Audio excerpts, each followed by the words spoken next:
A Infracommerce reportou os resultados do terceiro trimestre de 2023 e no dia seguinte subiu mais de 14%. Só que hoje, no outro dia, já está caindo mais de 5%. Afinal, o mercado gostou ou não gostou dos resultados? Você vai saber tudo que eu penso sobre a Infracommerce, o que ela está fazendo de bom, o que ela está fazendo de ruim e quais são nossas expectativas para a empresa. No final, se você curtir esse conteúdo, não esquece de dar o like, de comentar se você investe ou não em Infracommerce ou qual empresa você prefere desse setor de tecnologia e também não esquece de pedir para a gente quais ações você quer que a gente analise, porque aqui a gente vai sempre colher seus pedidos aqui e também lá no nosso canal do Seu Mordomo Financeiro, na comunidade do Mordomo, onde você vai ter contato comigo, com o Alexandre e com outros investidores como você que querem aprender e que querem viver em comunidade de investidores. Bem, falando aqui da Infracommerce, a gente vai começar falando que é prejuízo de 22,6 milhões, queda de 41%. Queda de prejuízo é uma coisa boa. Só que isso aqui não é o prejuízo líquido, tá? É um prejuízo ajustado, já começa por aqui. Isso é bom ou é ruim? Daqui a pouco a gente fala. Receita somou 290 milhões, avanço de 35,2. E aí segue. A Infracommerce reportou prejuízo, reportou a receita, a gente já falou aqui, o lucro antes dos juros, impostos, depreciação, amortização, que é chamado de EBITDA, esse sim subiu 164%, muito bom, não há o que discutir. A margem EBITDA ajustada, novamente ajustada, atingiu 22,4% entre julho e setembro deste ano, alta de 10,9%. 22 aumentou 10,9%, quase que dobrou essa margem, o que é muito bom. A companhia tem um projeto chamado Break Even, que reúne iniciativas de redução de custos e investimentos em ganhos de produtividade. O objetivo é gerar uma economia de 140 a 176 milhões por ano. De acordo com o relatório de resultados, já foram capturados 118 milhões desse potencial e há expectativa de 42 adicionais até o fim do ano. E é isso que a gente vai ver agora. Aí ele vai falar aqui da receita, que a gente já falou que subiu. Resultado financeiro foi negativo em 63 milhões e tivemos uma elevação de 16,8 sobre as perdas financeiras nessa mesma etapa. A dívida líquida, 473, um crescimento de 11,9 em comparação com o segundo trimestre de 2023.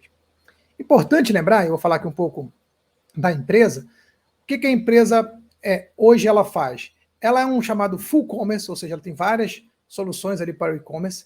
Ela tem uma participação já até grande, na América Latina ela já está em 9 países, apesar dela ser uma small cap, lembrando aqui para a gente, é uma empresa que tem menos de um certo valor de mercado, geralmente 3, 5 bilhões, ela poderia ser considerada até uma microcap, porque ela tem menos de 1 bilhão de valor de mercado, mas ela tem 3.500 colaboradores, passa por ela um GMV ali de produtos de 3,8, um EBITDA de 65 milhões, uma receita de 290 milhões, não é uma empresa tão pequenininha assim.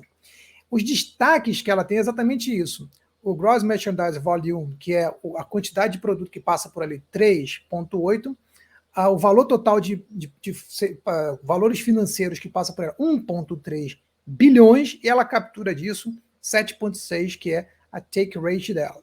3.400 colaboradores já é uma diminuição em relação ao mesmo período do ano passado, 17%, 20 milhões de itens entregues e 754 clientes contra 628.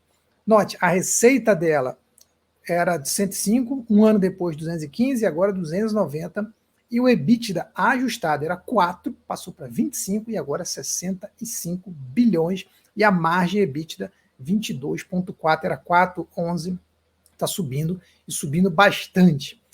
O projeto Break-Even, que onde ela está tentando guardar dinheiro, parar de gastar para poder entrar no Break-Even, já teve 88 milhões concluídos no começo do segundo trimestre.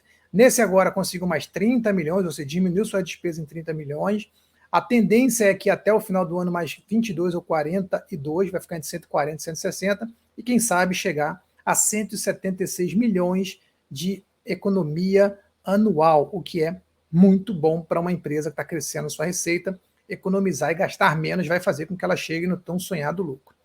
Quando a gente fala aqui do EBITDA, novamente, EBITDA subindo vertiginosamente, trimestre a trimestre, mas principalmente nos 2 últimos trimestres, com margem disparando. O CAPEX, que é investimento em ativo físico, caindo bastante, a empresa está investindo menos e subindo sua receita, o que é muito legal. Veja que o EBITDA menos o CAPEX era negativo, agora está super positivo em 42 milhões. Seus indicadores financeiros, então, suas vendas totais cresceram 19%, sua receita 35%, seu EBITDA 164%. As despesas aí gerais e administrativas caíram 10 pontos percentuais do ano passado para cá, o que é muito bom. CAPEX caiu 55 e a margem subiu 10,9, ela repetiu a mesma coisa aqui. Aqui, ó, vê que ela fica falando um monte de coisa, mas não fala nada do lucro, né, em si, né? Vai falando, ó, coisa boa, coisa boa, coisa boa, receita, a folha sobre a receita caiu, o CAPEX sobre a receita caiu, tudo caiu. Quando ela vem falar de fato do lucro, ela fala do lucro ajustado, que tira despesas que não são recorrentes, amortização de mais-valia e resultados financeiros não recorrentes. Então, tira tudo que é recorrente, porque, na verdade, o prejuízo foi de 52 bilhões. Essa é a última linha. Então, lembrando, a gente quer comparar, fazer a margem líquida, fazer tudo, a gente vai olhar essa última linha.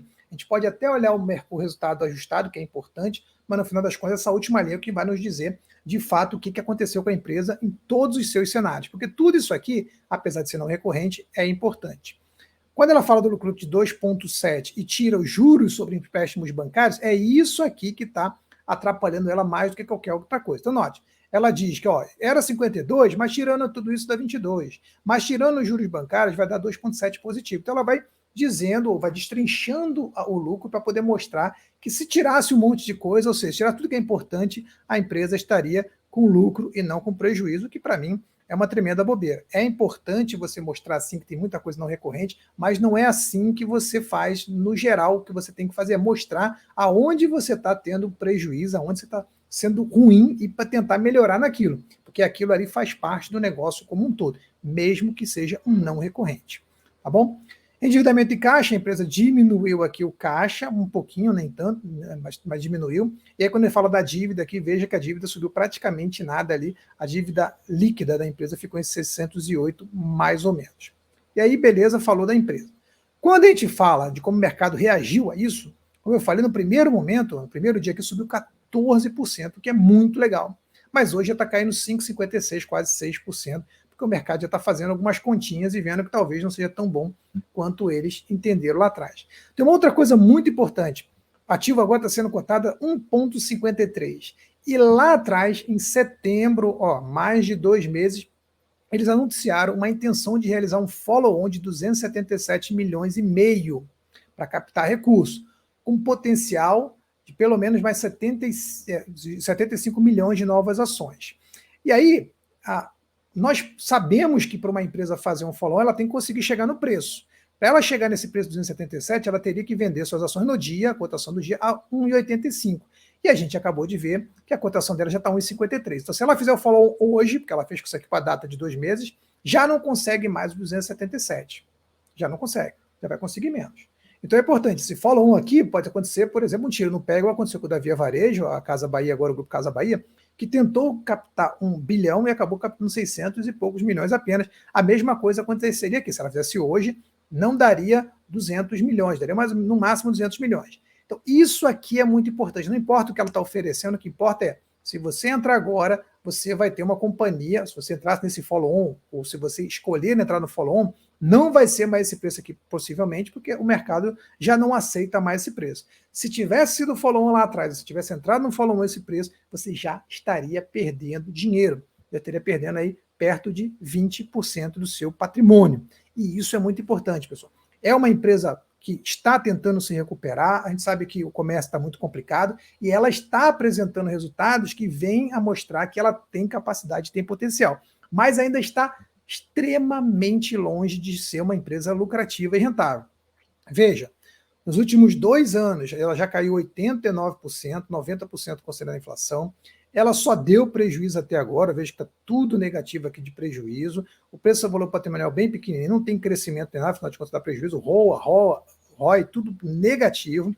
Quando a gente compara ela aqui com as empresas, ela só é melhor do que a Oi, porque ela tem uma margem líquida negativa, pior do que a maioria das empresas que está aqui. Ela tem um ROI também negativo, que só não é pior do que o da Oi. O preço do valor patrimonial dela é baixinho, até tem empresa que tem um valor patrimonial um pouco menor do que a Decomalight, por exemplo, mas ela está ali entre as piores em termos de número. Não estou dizendo que ela é uma empresa ruim de fato, mas ela, por enquanto, não aprovou a que veio. Vai ser um Nubank da vida, ou vai ser uma Tesla da vida que deu muito prejuízo e agora está começando a querer dar lucro? Pode acontecer, mas ainda está muito, muito, muito, muito longe disso. Olhando aqui o resultado, e olhando aqui no nosso BI, a gente tem que a Infracommerce está no setor de tecnologia da informação, vou clicar aqui, ó. Veja, ela é em termos de receita a que mais cresceu. Cresceu mais que a TOTUS, cresceu mais que a Localweb, cresceu mais que GetNinja, Intelbras, que todos eles. Quando a gente fala de EBITDA, o crescimento do EBITDA dela ó, também é astronômico, 408% quando fala do anualizado, muito alto, maior de todos. Quando a gente fala do lucro, aí ela já não é a melhor, ela tem ali um crescimentozinho de lucro anualizado, que na verdade não é um aumento, né, é uma diminuição de prejuízo. Quando eu quero ler isso aqui no detalhe, vou clicar com o botão direito, vou lá na análise do terceiro trimestre, e vou ver aqui o que está acontecendo. Em termos de receita, uma quedinha aqui em relação ao trimestral, mas eu tenho aqui em relação ao mesmo período do ano passado, 35%, como a gente já falou. E o anualizado, 19%. Quando eu falo do EBITDA, o EBITDA ele cresceu 408% anualizado, era praticamente zero, então não tem uma conta aqui, mas de 0 para 53 está ótimo, né? E cresceu 33% em relação ao período passado, mas quando a gente fala do lucro, praticamente estável, isso aqui é o lucro líquido, não é aquele lucro ajustado, tá? 28% de melhora em relação ao ano passado e também ali um pouquinho, 3% em relação de um ano para outro, ali melhorou um pouquinho o seu prejuízo. Então o que a gente tem aqui? Nós temos uma empresa que é uma empresa que está num momento ainda difícil, com o comércio um momento difícil, mas é uma empresa bem estruturada, que está melhorando a sua receita, mas é aquelas empresas que tentam crescer. São aquele tipo de modelo startup, que cresce receita, receita, receita, e não consegue fazer com que isso se transforme em lucro. Mas ela está investindo menos CAPEX, está tentando sim chegar no tal do break-even, e quem sabe logo, logo ela consiga. Por enquanto, o que a gente vê aqui, ó, é pelo menos uns 10 trimestres seguidos aqui de prejuízo, o que é muito ruim, e derrubou a cotação da empresa de 22 para 1,58. Se eu vier aqui novamente no meu gráfico, eu olhar aqui o gráfico e fizer uma comparação aqui do gráfico, botando semanal, eu vou ver que eu já tive já ó, uma queda primeiro, desde que ela começou aqui, ó, a gente está falando de 2021, caiu 86%. Depois ela subiu 160%. Depois ela caiu de novo 89%. Depois ela subiu de novo 150% e agora já está com uma queda de 49% no seu fundo aqui, mais ou menos, mas agora já deu uma subida de novo. Se a gente fizer aqui alguma onda de Elliott, alguma projeção de cai, primeira, segunda e terceira onda, pode ser que essa empresa tenha uma onda muito forte para baixo e que traga a sua cotação de novo aqui para baixo dos 0,90 e podendo chegar até uns 50 centavos antes de ela começar a ter algum tipo de recuperação. Então, graficamente falando, não gosto do que eu vejo, fundamentalistamente falando, também não gosto do que eu vejo, ainda, apesar de achar que a empresa está bem situada num negócio muito bom, mas que ela ainda precisa mostrar a que veio, e essa é a minha opinião sobre a IFCM3, a Infracommerce. Eu quero saber a sua opinião, você concorda, não concorda, pode deixar a sua opinião, eu vou te responder com todo carinho. Eu espero que a gente consiga construir um debate muito legal, que você não seja um fã de empresa, afinal de contas, fã de Oi, fã de Via Varejo, fã de empresa ruim, está sempre perdendo dinheiro. Essa não é ainda uma empresa ruim, é uma empresa que está começando a tentar melhorar, não está no caminho descendente, de fato está no caminho ascendente, mas que precisa mostrar a que veio, e eu acredito que logo, logo ela vai conseguir, mas não agora. Tem que ter muita paciência com esse tipo de empresa. Gostou do conteúdo? Segue o canal do Seu Mordomo Financeiro, vai lá no grupo de WhatsApp, vai também no Bolsa Gold, que é a nossa plataforma, onde a gente indica ativos para você comprar, os ativos que você vai vender, como é que você vai montar a sua carteira e tudo aquilo que você precisa para investir melhor, além de outras parcerias que a gente tem com outras empresas que te ajudam a investir melhor. Tá bom? Não esquece, faça sua própria análise, faça a sua própria diligência, seja você mesmo dono do seu negócio, dono do seu patrimônio, porque você precisa entender o que você está fazendo e quando for procurar ajuda, procure ajuda de quem realmente está lá para te ajudar e não alimentar o sistema. Fique com Deus e até o próximo vídeo.